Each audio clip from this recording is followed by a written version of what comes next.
Islam is the third largest religion in the United States after Christianity and Judaism. According to a 2010 study, it is followed by 0.9% of the population, compared with 70.6% who follow Christianity, 22.8% unaffiliated, 1.9% Judaism, 0.7% Buddhism, and 0.7% Hinduism.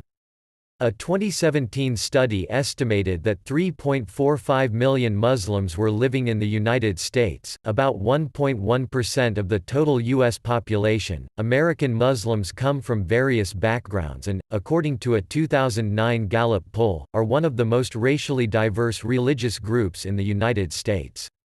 According to a 2017 study done by the Institute for Social Policy, American Muslims are the only faith community surveyed with no majority race, with 25% black, 24% white, 18% Asian, 18% Arab, 7% mixed race, and 5% Hispanic.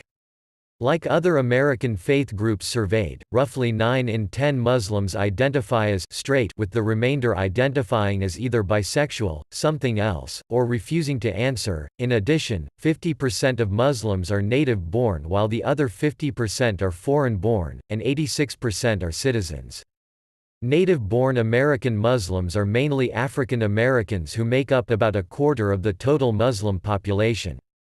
Many of these have converted to Islam during the last 70 years.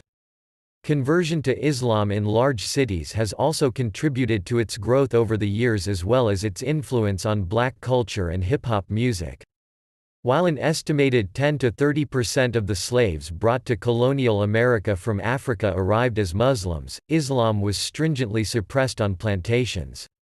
Prior to the late 19th century, most documented non-enslaved Muslims in North America were merchants, travelers, and sailors. From the 1880s to 1914, several thousand Muslims immigrated to the United States from the former territories of the Ottoman Empire and the former Mughal Empire. The Muslim population of the U.S. increased dramatically in the 20th century, with much of the growth driven by a comparatively high birth rate and immigrant communities of mainly Arab and South Asian descent. About 72% of American Muslims are immigrants or second generation. In 2005, more people from Muslim-majority countries became legal permanent United States residents, nearly 96,000, than there had been in any other year in the previous 2 decades. In 2009, more than 115,000 Muslims became legal residents of the United States.